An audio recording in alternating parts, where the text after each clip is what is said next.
Hello नमस्कार साथीहरू, तपाईहरुलाई हाम्रो यस च्यानलमा स्वागत छ। आज मैले नेपालको इतिहासबाट सोध्न सक्ने अति सम्भावित वस्तुगत प्रश्न उत्तर लिएर आएको छु। सुरुदेखि अन्त्यसम्म हेर्नु होला। अनि तपाई यदि हाम्रो यस च्यानलमा नयाँ हुनुहुन्छ भने कृपया यस च्यानललाई सब्स्क्राइब गर्नु होला ताकि हामीले अपलोड गरेका हरेक भिडियोजको नोटिफिकेसन सबैभन्दा पहिला हजुरले प्राप्त गर्नुहुनेछ। सब्स्क्राइब गरेर साइडमा रहेको बेल आइकन चाहिँ क्लिक गर्न नभुल्नु होला। अनि तपाईहरुको लागि चाहिँ अत्यन्त महत्त्वपूर्ण अत्यन्त सम्भावित प्रश्न उत्तर हो। यो चाहिँ नेपाल बैंक लिमिटेड, कृषि विकास बैंक, नेपाल राष्ट्र बैंक, राष्ट्रिय वाणिज्य बैंक, पीएससी, टीएससी, लोकसेवाले लिने सम्पूर्ण परीक्षाको लागि अत्यन्त महत्त्वपूर्ण छ। यो चाहिँ तपाईको खास गरी नेपाल बैंक लिमिटेड र एडीबीएल को लागि चाहिँ लिएर आएको छु, तर यो सबैलाई महत्त्वपूर्ण छ है त। ओके, सुरु गरौँ आजको प्रश्न। लिच्छवी कालमा नेपालको राष्ट्रभाषा के थियो? यसको राइट एन्सर रहेको छ संस्कृत। नेपालको स्वर्ण युग भनेर लिच्छवी वंशको कुन राजाको शासनकाललाई भनिन्छ? र यसको राइट एन्सर रहेको छ अंशुवर्मा। अब नेक्स्ट क्वेसन। लिच्छवी राजा नरेन्द्रदेवले बनाएको प्रशासकीय राजदरबारलाई के भनिन्छ? र यसको राइट एन्सर रहेको छ भद्रादिवास भनिन्छ। अर्को प्रश्न। कुन लिच्छवी राजाको समयमा भात गाउँलाई राजधानी बनाएको थियो? राजा आनन्ददेवको पालामा। लिच्छवी कालका आदिपुरुष कसलाई मानिन्छ? सुपुष्पलाई मानिन्छ। लिच्छवीहरूले पाटनको च्यासलमा युद्ध गरी 800 किराती मारेका थिए। नेवारी भाषामा च्यासलको अर्थ के हुन्छ? 800 हुन्छ। 4 वर्ण 18 जातको प्रथा विद्यमान कुन कालमा थियो? लिच्छवी कालमा थियो। प्रथम लिच्छवी राजा को हुन्? जयदेव प्रथम हुन्। अन्तिम लिच्छवी राजा को हुन्? जय कामदेव हुन्। लिच्छवी राजा जयदेव निसन्तान भए पश्चात शासन अधिकार कसमा गयो? नुवाकोटका ठकुरी वंशका राजा भास्करदेवलाई। नेपालको प्रथम प्रामाणिक राजा को हुन्? मानदेव हुन्। यो अत्यन्त महत्त्वपूर्ण प्रश्न हो साथीहरू, रिपिटेड प्रश्न हो। यस्तै प्रश्नहरू नेपाल बैंक लिमिटेडमा सोधिरहेको हुन्छ है त, त्यही रिपिटेड प्रश्न हो लिएर आएको। सुरुदेखि अन्त्यसम्म हेर्नु होला र यदि च्यानलमा नयाँ हुनुहुन्छ भने सब्स्क्राइब गर्नु होला र साइडमा रहेको बेल आइकन क्लिक गरेर अल नोटिफिकेसन अन गर्नु होला ताकि हामीले अपलोड गरेका हरेक भिडियोजको नोटिफिकेसन सबैभन्दा पहिला हजुर प्राप्त गर्नुहुनेछ। मानदेवको बुबा को थिए? धर्मदेव थिए। मानदेवका छोराको नाम के थियो? महिदेव। मानदेवले प्रचलनमा ल्याएको मुद्रालाई के भनिन्छ? मानाङ्क भनिन्छ। भक्तपुरमा अवस्थित चाङ्गु नारायणको मन्दिर बनाउने राजा को हुन्? मानदेव हुन्। र मानगृह निर्माण गर्ने राजा को हुन्? मानदेव नै हुन्। गोकर्णमा मानव बस्ती बसाउने राजा को हुन्? मानदेव हुन्। मानदेवकी रानी को थिए? भोगिनी, गुणवती, श्यामसुन्दरी। नेपालको पहिलो युवराजधिराज र महाराजधिराज उपाधि धारण गर्ने राजा को हुन्? अंशुवर्मा हुन्। अंशुवर्मा कुन वंशका थिए? ठकुरी वंशका थिए। नेपालको आदर्श शासक भनेर लिच्छवी वंशका कुन राजालाई चिनिन्छ? अंशुवर्मालाई चिनिन्छ। लिच्छवीकालीन प्रचलित पाञ्चाली प्रथा सुरुवात गर्ने राजा को थिए? अंशुवर्मा। पाञ्चाली भनेको के हो? गाउँको मुद्दा मामिला र विकास निर्माणको काम गर्ने निकाय। अंशुवर्माले निर्माण गरेको शास्त्रलाई के भनिन्छ? ध्वनि शास्त्र। गोष्ठी प्रथालाई सरकारी स्तरबाट प्रोत्साहन दिने लिच्छवीकालीन राजा को हुन्? अंशुवर्मा हुन्। अंशुवर्माको प्रशासकीय भवनको नाम के हो? कैलाशकूट भवन हो। कैलाशकूट भवन कति तले थियो? 7 तले थियो। अंशुवर्माले कैलाशकूट भवन कहाँ निर्माण गरेका थिए? हाँडी गाउँमा। राजाको उत्तराधिकारी घोषित गर्ने निकाय कसले चलाएका हुन्? अंशुवर्माले। महासामन्त पदवी धारण गर्ने पहिलो राजा को हुन्? अंशुवर्मा हुन्। बुङमतीको शिलालेख स्थापना गर्ने राजा को हुन्? अंशुवर्मा हुन्। अंशुवर्माले कुन मुद्राको प्रचलन चलाएका थिए? वैष्णव मुद्राको। बालकको साल नाल काट्ने चलन चलाउने राजा को हुन्? तपाईलाई यसरी नै प्रश्न सोध्छ र एन्सर अंशुवर्मा दिनुपर्ने भयो। गुप्त सम्वत कसले चलाएका थिए? अंशुवर्माले। तपाईलाई चाहिँ प्रश्न यसरी नै सोध्छ है त, यो जसरी छ त्यसरी नै सोध्ने प्रश्न।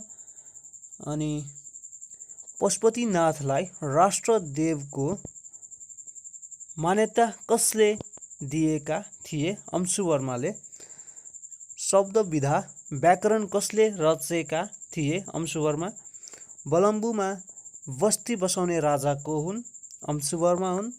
लिच्छवी कालमा पन्ध्र पुराण नामक मुद्रा प्रचलनमा थिए, जसमा एक पुराणमा कति पन हुन्थ्यो?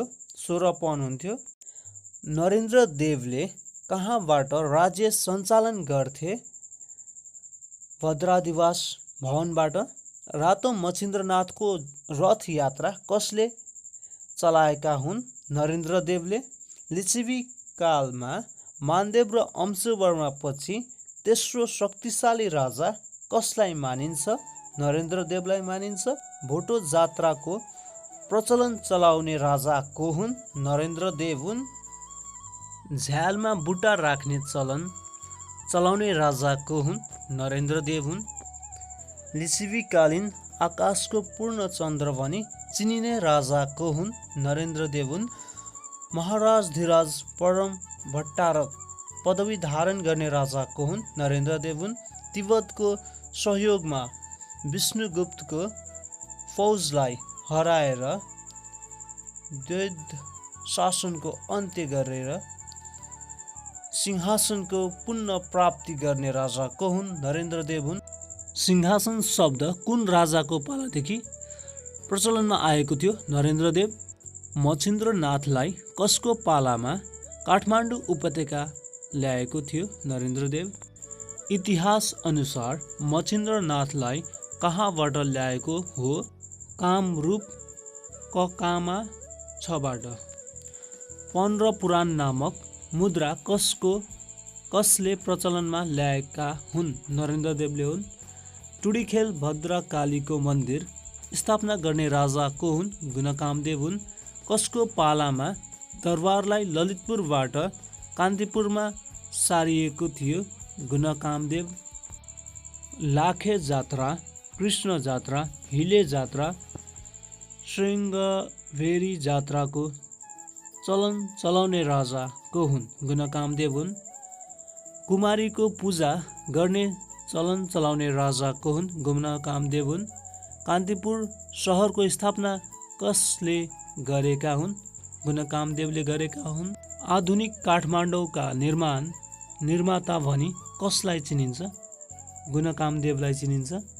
लिच्छवी कालमा ग्रामीण क्षेत्र कति श्रेणीमा विभाजित थियो? 3 श्रेणीमा, ग्राम, तल र दङ्ग। सबैभन्दा सानो गाउँलाई ग्राम, ठुलो गाउँलाई तल र तल विकसित भएर सहर भएपछि रङ्ग भनिन्थ्यो। अर्निको खास नाम के थियो? बलबाहु। अर्निको कति वर्षको हुँदा चीन गएका थिए? 17 वर्षको उमेरमा। अर्निको कहिले चीन गएका थिए? विक्रम सम्वत 1317 अर्निको चीन जाँदा त्यहाँका राजा को थिए? कुबला खा थियो। अर्निकोले कतिवटा मन्दिरहरू बनाएका थिए? 9वटा। अर्निकोले प्रचलनमा ल्याएको प्यागोडा शैलीलाई के भनिन्छ? पाइतास्त्रे अर्नीको चीन जाँदा नेपालका राजा को थिए? जय भीमदेव। अर्नीकोलाई चीनमा कुन उपाधि प्रदान गरिएको थियो? कवान लिउ नाइफ नास्थु। अंशुवर्माले छोरी भृकुटीको विवाह गरिदिएका थिए खञ्जङ गम्पेसँग। हरितारा भन्नाले कसलाई बुझिन्छ? भृकुटीलाई बुझिन्छ। भृकुटीले आफू तिब्बत जाँदा आफूसँगै लगेका बौद्ध भिक्षु को थिए? शिलमन्जु। भृकुटीको तिब्बती नाम के थियो? ढिचुङ। नुवाकोटका राजा शिवदेवलाई कसले पदच्युत गराएका थिए? वामदेव। लिच्छवी कालमा एक जातिले अर्को जातिसँग विवाह गरेमा के लाग्थ्यो? रणशङ्कर। लिच्छवी कालमा वस्तु तौल लिन के को प्रयोग गरिन्थ्यो? तुला दण्डको। रातो मच्छिन्द्रनाथको भोटे जात्रा हेर्ने पहिलो लिच्छवी राजा को हुन्? बरदेव हुन्। यो अत्यन्त महत्त्वपूर्ण प्रश्न सोधेको प्रश्न हो साथीहरू। यो रातो मच्छिन्द्रनाथको भोटे जात्रा हेर्ने पहिलो लिच्छवी राजा को हुन्? बरदेव। कुन राजाको पालादेखि नेपालमा द्वैध शासन व्यवस्थाको सुरुवात भएको थियो? वसन्तदेवको पालादेखि। कसको पालादेखि नेपालमा द्वैध शासन व्यवस्थाको अन्त्य भएको थियो? नरेन्द्रदेवको पालादेखि। शिलालेखमा स्वस्ति नेपालले भए नेपालको कल्याण होस् लेख्ने राजा को हुन्? उदयदेव। यो पनि सोधेको प्रश्न हो। शिलालेखमा स्वस्ति नेपालले भए नेपालको कल्याण होस् लेख्ने राजा चाहिँ उदयदेव हुन्। उदयदेव। अब नेक्स्ट क्वेसन। लिच्छवी कालका दण्डहरू: वाग्दण्ड, हप्काउने, दिग्दण्ड, बेइज्जत गर्ने, धनदण्ड, जरिवाना गर्ने, वधदण्ड, अङ्ग छेदन गर्ने।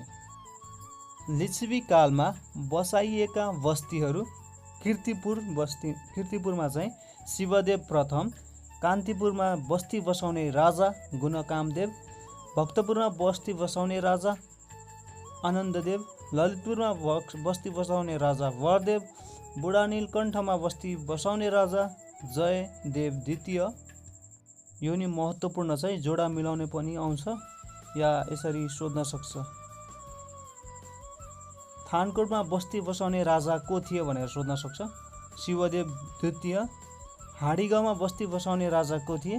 बलदेव। गोकर्णमा बस्ती बसाउने राजा को थियो भनेर सोद्धाखेरि तपाईँले मानदेव लेख्नु पर्यो। बलम्बुमा बस्ती बसाउने राजा अंशुवर्मा। अनि अर्को अत्यन्त महत्त्वपूर्ण लिच्छवीकालीन शासन व्यवस्थाका पद। प्राय एक्जामहरूमा यो प्रश्न सोधिरहेको हुन्छ है त। महासर्वदण्ड नायक कसलाई भनिन्छ? प्रधान न्यायाधीशलाई। सर्वदण्ड नायक न्यायाधीश। महाबलाध्यक्ष प्रधान सेनापति, बलाध्यक्ष सेनापति, प्रधान ग्राम प्रशासक, सामन्त प्रशासक, भट्टनायक सेनाध्यक्ष, गुल्मिक सेना नायक, भट्ट सिपाही, भट्टारक राजाको निजी सचिव, प्रसादाधिकृत कार्यालय प्रमुख, दूतक शाही घोषणा गर्ने व्यक्ति, प्रतिहार द्वारे महाप्रतिहार राजगद्दी सम्बन्धी कार्य गर्ने मुख्य व्यक्ति, वणिक साधारण व्यापारी, स्वार्थवाह व्यापारिक नेता, पीठाध्यक्ष राजगद्दी निरीक्षण गर्ने मुख्य व्यक्ति। र अर्को महत्त्वपूर्ण प्रश्न यहाँबाट सोध्न सक्छ। लिच्छवीकालीन शासन व्यवस्थामा प्रयोग भएका करहरू: तैल कर, तेलमा लगाउने कर, भोग कर, पशुपालनमा लगाउने कर, भाग कर, कृषि उत्पादनमा लगाउने कर, मल्ल कर, भैँसीमा लगाउने कर, सुकर कर, सुँगुरमा लगाइने कर, चैल कर, कपडामा लगाइने कर, वाणिज्यमा लगाइने कर, आपन कर, पसलमा लगाइने कर, मल्लयुद्ध र गोयुद्ध कर, मनोरञ्जनमा लगाइने कर। नेपाल ब्याङ्क लिमिटेडमा यहाँबाट प्रश्न एउटा न एउटा सोध्न सक्ने नै छ है। एउटा प्रश्न यहाँबाट नेपालको इतिहासबाट एउटा प्रश्न आउँछ नै, एउटा दुईवटा प्रश्न। त्यसैले तपाईँहरूले यो चाहिँ राम्रोसँग पढ्नुपर्ने हुन्छ। र मैले चाहिँ यसरी नै नेपाल ब्याङ्क लिमिटेडमा कुन कुन टपिक छ त्यो टपिक अनुसार चाहिँ क्लासहरू यसरी बनाउँछु, भिडियोजहरू। अनि तपाईँलाई डेली 9 PM मा चाहिँ त्यसमा चाहिँ प्र्याक्टिस क्लास हुन्छ, त्यहाँबाट प्र्याक्टिस गर्न सक्नुहुन्छ र रिटर्नको क्लास पनि हुन्छ। त्यसैले हाम्रो यस च्यानललाई सब्सक्राइब गरेर साइडमा रहेको बेल आइकन क्लिक गरेर अल नोटिफिकेसन अन गर्न चाहिँ नभुल्नु होला र साथीहरू माझमा सेयर गर्न पनि नभुल्नु होला।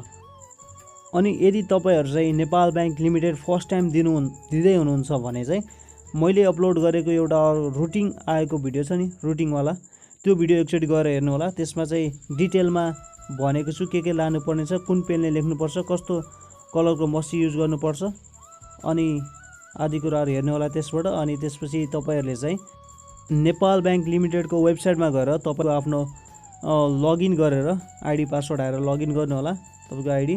अनि त्यसपछि तपाईँले त्यसमा गएर चाहिँ कोभिड फर्म भर्नुपर्ने हुन्छ। सबैलाई कम्पलसरी गरेको छ, कोभिड फर्म भर्नुपर्ने हुन्छ। र यदि कसैलाई कोभिड लागेको छ भने पनि उनीहरूको लागि चाहिँ छुट्टै व्यवस्था गर्ने छ नेपाल ब्याङ्क लिमिटेडले। त्यसैले चाहिँ तपाईँहरू चाहिँ नहिचकिचाइकन आफूलाई जे छ त्यो कोभिड फर्म चाहिँ भर्नु होला है त। हस् त, थ्याङ्क्स फर वाचिङ। अरू केही नबुझेको कुरा केही छ भने कमेन्ट गरेर सोध्न सक्नुहुन्छ है त। हस् त, थ्याङ्क्स फर वाचिङ।